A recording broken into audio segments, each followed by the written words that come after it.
अथ तृतीयोऽध्यायः। अर्जुन उवाच जायसी चेत् कर्मणस्ते मता बुद्धिर्जनार्दन तत्किं कर्मणि घोरे माम् नियोजयसि केशव। व्यामिश्रेणेव वाक्येन बुद्धिं मोहयसीव मे।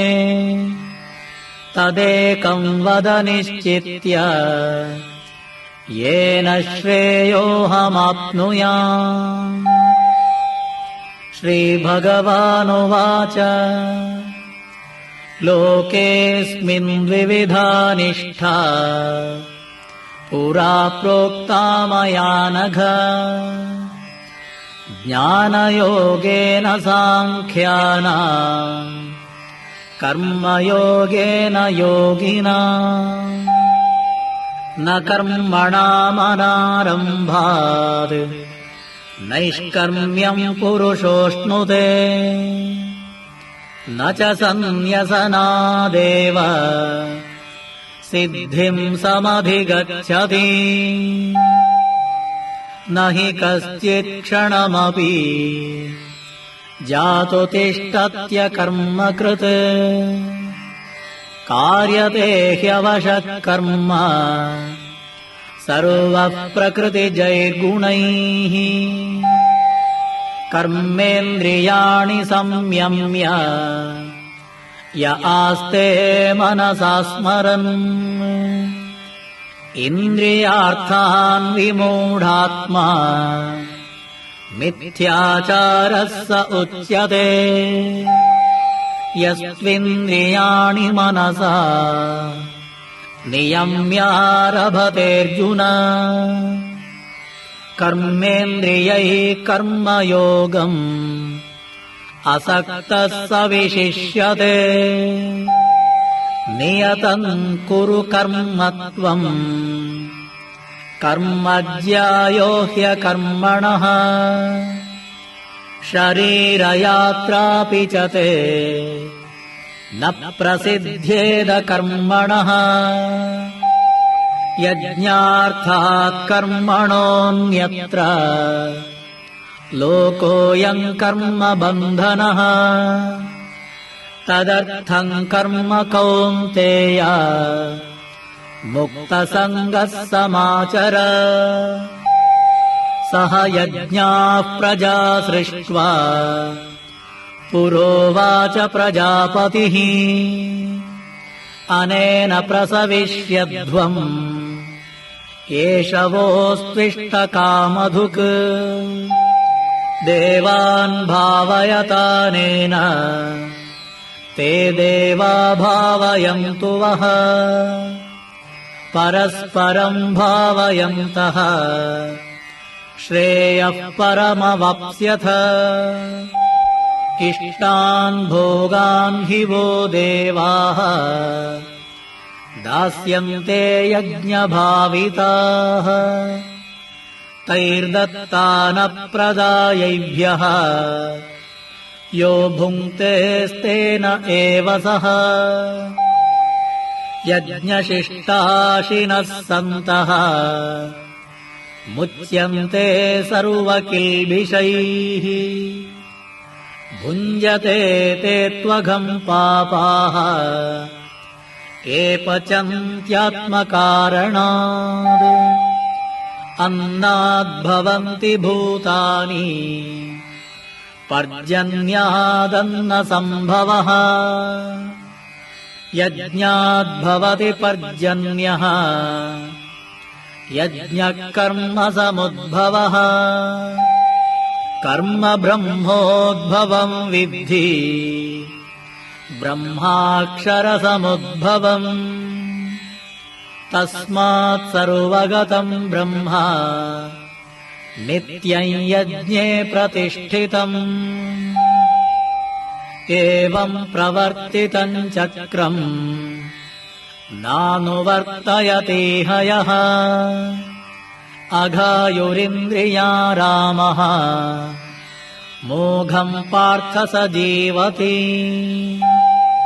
यस्त्वात्मरतिरेव स्यात् आत्मतृप्तश्च मानवः आत्मन्येव च सन्तुष्टः तस्य कार्यम् न विद्यते नैव तस्य कृतेनार्थः न कृतेनेह कश्चन न चास्य सर्वभूतेषु कश्चिदर्थौ व्यपाश्रयः तस्मादसक्तः सततम् कार्यम् कर्म समाचर असक्तो ह्याचरन् कर्म परमाप्नोति पूरुषः कर्मणैव हि संसिद्धिम् आस्थितः जनकादयः लोकसङ्ग्रहमेवापि सम्पश्यन् कर्तुमर्हसि यद्यदाचरति श्रेष्ठः तत्तदेवेतरो जनः स यत्प्रमाणम् कुरुते लोकस्तदनुवर्तते न मे पार्थास्ति कर्तव्यम् त्रिषु लोकेषु किञ्चन नानवाप्तमवाप्तव्यम् वर्त एव च कर्मणि यदि ह्यहम् न वर्तेयम् जातु कर्मण्यतन्द्रितः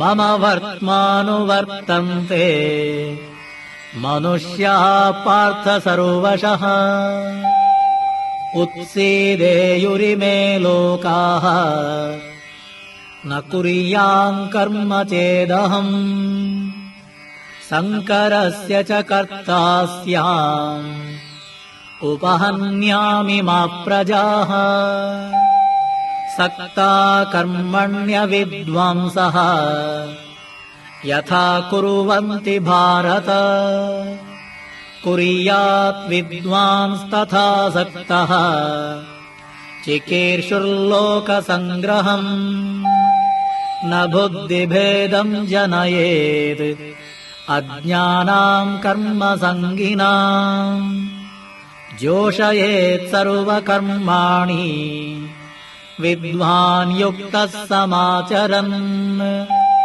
प्रकृते क्रियमाणानि गुणैः कर्माणि सर्वशः अहङ्कारविमूढात्मा कर्ताहमिति मन्यते तत्त्ववित्तु महाबाहो गुणकर्मविभागयोः गुणागुणेषु वर्तन्ते इति मत्वा न सज्जते प्रकृतेर्गुणसम्मूढाः सज्जन्ते गुणकर्मसु तान कृत्स्नविदो मन्दा कृत्स्नविन्न विचालयेत् मयि सर्वाणि कर्माणि सन्न्यस्याध्यात्मचेतसा निराशीर्निर्ममो भूत्वा युध्यस्व विगतज्वरः ये मे मतमिदम् नित्यम् अनुतिष्ठन्ति मानवाः श्रद्धावन्तो न सूयन्तः मुच्यन्ते तेऽपि कर्मभिः ये त्वेतदभ्यसूयन्तः नानुतिष्ठन्ति मे मतम् सर्वज्ञानविमूढांस्तान् विद्धि नष्टान चेतसः सदृशम् चेष्टते स्वस्याः प्रकृतेर्ज्ञानवानपि प्रकृतिम् यान्ति भूतानि निग्रहः किम् करिष्यति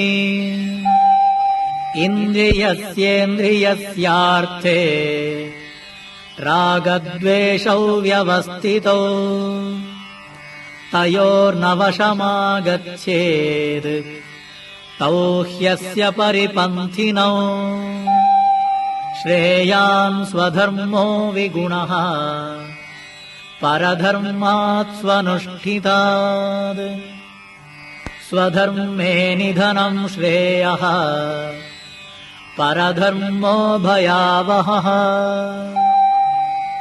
अर्जुन उवाच अथ केन प्रयुक्तोऽयम् पापञ्चरति पूरुषः अनिच्छन्नपि वार्ष्णेय बलादिव नियोजितः।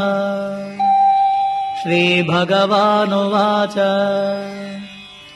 काम एष क्रोध एषः रजोगुणसमुद्भवः महाशनो महापाप्मा विध्येनमिह वैरिणम् धूमेनाव्रियते वह्निः यथादर्शो मलेन च यथोल्बेनावृतो गर्भः तथा तेनेदमावृतम् आवृतम् ज्ञानमेतेन ज्ञानिनो नित्यवैरिणा कामरूपेण कौन्तेय दुष्पूरेणानलेन च इन्द्रियाणि मनो बुद्धिः अस्याधिष्ठानमुच्यते एतैर्विमोहयत्येषः ज्ञानमावृत्य देहिनम् तस्मात् त्वमिन्द्रियाण्यादौ नियम्य भरतर्षभ पाप्मानम् प्रजहिह्येनम् ज्ञानविज्ञाननाशनम् इन्द्रियाणि पराण्याहुः इन्द्रियेभ्यः परम् मनः मनसस्तु परा बुद्धिः यो बुद्धेः परतस्तु सः एवम् बुद्धेः परम् बुद्ध्वा संस्तभ्यात्मानमात्मना जहि शत्रुम् महाबाहो कामरूपम् दुरासदम् ॐ तत्सदिति श्रीमद्भगवद्गीतासु उपनिषत्सु ब्रह्मविद्यायाम् योगशास्त्रे श्रीकृष्णार्जुनसंवादे कर्मयोगो नाम तृतीयोऽध्यायः।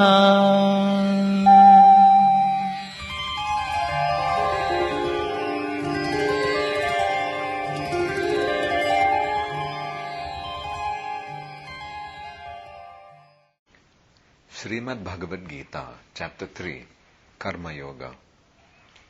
Arjuna said, O Janardana, O Keshava, why do you want to engage me in this ghastly warfare if you think that intelligence is better than fruitive work? My intelligence is bewildered by your equivocal instructions. Therefore, please tell me decisively which will be most beneficial for me. The Supreme Personality of Godhead said, O sinless Arjuna, I have already explained that there are two classes of men who try to realize the self. Some are inclined to understand it by empirical philosophical speculation, and others by devotional service. Not by merely abstaining from work can one achieve freedom from reaction, nor by renunciation alone can one attain perfection. Everyone is forced to act helplessly according to the qualities he has acquired from the modes of material nature.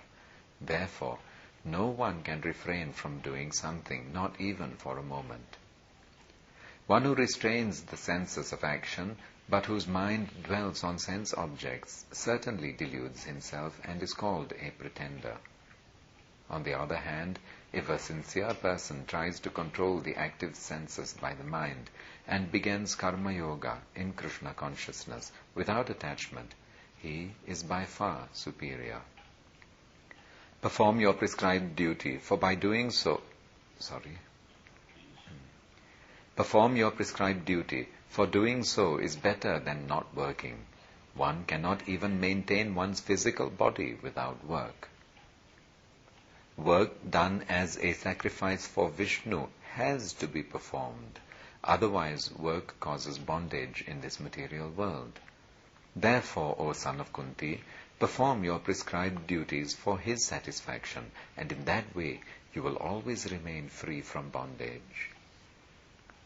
In the beginning of creation, the Lord of all creatures sent forth generations of men and devas, along with sacrifices for Vishnu, and blessed them by saying, "Be thou happy by this yajna sacrifice, because its performance will bestow upon you everything desirable for living happily and achieving liberation." The devas, being pleased by sacrifices, will also please you, and thus, by cooperation between men and devas, prosperity will reign for all.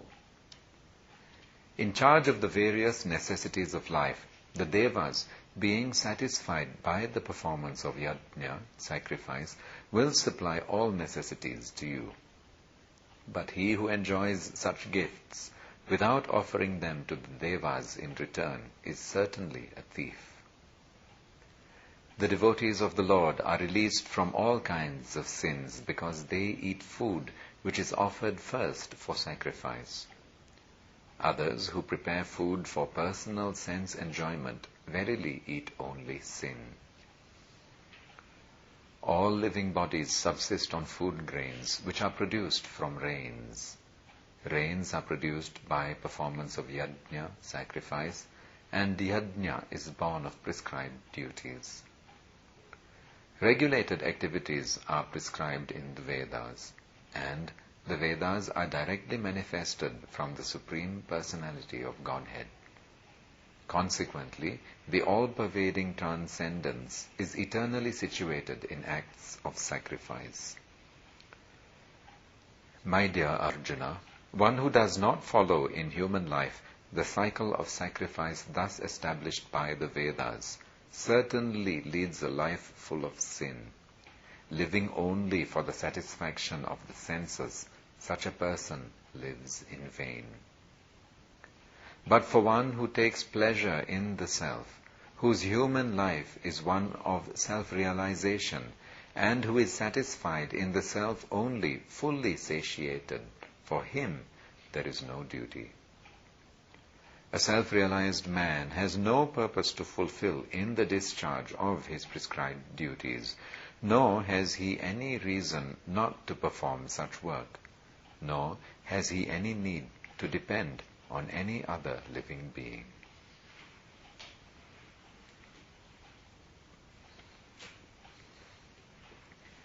Therefore, without being attached to the fruits of activities, one should act as a matter of duty, for by working without attachment, one attains the Supreme. Kings such as Janaka attained perfection solely by performance of prescribed duties. Therefore, just for the sake of educating the people in general, you should perform your work. Whatever action a great man performs, common men follow, and whatever standards he sets by exemplary acts, all the world pursues. O son of Pritha, there is no work prescribed for me within all the 3 planetary systems, nor am I in want of anything, nor have I a need to obtain anything, and yet I am engaged in prescribed duties.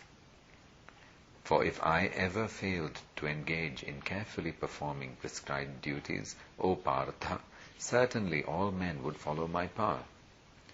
If I did not perform prescribed duties, all these worlds would be put to ruination. I would be the cause of creating unwanted population, and I would thereby destroy the peace of all living beings. As the ignorant perform their duties with attachment to results, the learned may similarly act, but without attachment, for the sake of leading people on the right path. So as not to disrupt the minds of ignorant men attached to fruitive results of prescribed duties, a learned person should not induce them to stop work. Rather, by working in the spirit of devotion, he should engage them in all sorts of activities for the gradual development of Krishna consciousness. The spirit soul, bewildered by the influence of false ego, thinks himself the doer of activities that are in actuality carried out by the three modes of material nature. One who is in knowledge of the absolute truth, almighty armed, does not engage himself in the senses and sense gratification, knowing well the differences between work in devotion and work for fruitive results. Bewildered by the modes of material nature, the ignorant fully engage themselves in material activities and become attached.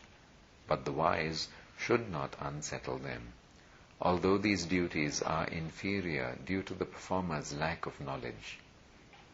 Therefore, O Arjuna, surrendering all your works unto me, with full knowledge of me, without desires for profit, with no claims to proprietorship, and free from lethargy, fight. Those persons who execute their duties according to my injunctions and who follow this teaching faithfully without envy become free from the bondage of fruitive actions.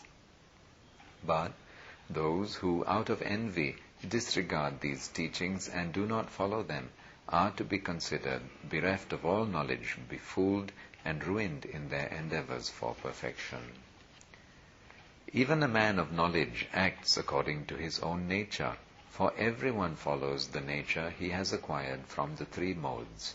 What can repression accomplish?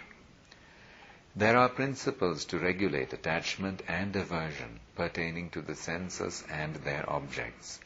One should not come under the control of such attachment and aversion, because they are stumbling blocks on the path of self-realization. It is far better to discharge one's prescribed duties, even though faultily, than another's duties perfectly. Destruction in the cause of performing one's own duty is better than engaging in another's duties, for to follow another's path is dangerous. Arjuna said, O descendant of Vishnu, by what is one impelled to sinful acts, even unwillingly as if engaged by force? The Supreme Personality of Godhead said, It is lust only, Arjuna, which is born of contact with the material mode of passion and later transformed into wrath, and which is the all-devouring sinful enemy of this world. As fire is covered by smoke, as a mirror is covered by dust, or as the embryo is covered by the womb, the living entity is similarly covered by different degrees of this lust. Thus the wise living entity's pure consciousness becomes covered by his eternal enemy in the form of lust, which is never satisfied and which burns like fire. The senses, the mind, and the intelligence are the sitting places of this lust. Through them, lust covers the real knowledge of the living entity and bewilders him. Therefore, O Arjuna, best of the Bharatas, in the very beginning curb this great symbol of sin, lust, by regulating the senses, and slay this destroyer of knowledge and self-realization. The working senses are superior to dull matter. Mind is higher than the senses. Intelligence is still higher than the mind, and he, the soul, is even higher than the intelligence. Thus, knowing oneself to be transcendental to the material senses, mind, and intelligence, O mighty armed Arjuna, one should steady the mind by deliberate spiritual intelligence, Krishna consciousness, and thus by spiritual strength, conquer this insatiable enemy known as lust. Thus ends Karma Yoga, the third chapter of the perfect Upanishad and beautiful Yoga Shastra Srimad Bhagavad Gita, which was spoken by Lord Shri Krishna himself to Arjuna and which is found in the Bhishma Parva section of the great epic, the Mahabharata, which was composed by the great sage Vyasadeva in 100,000 verses. Jai Srimad Bhagavad Gita ki Jai.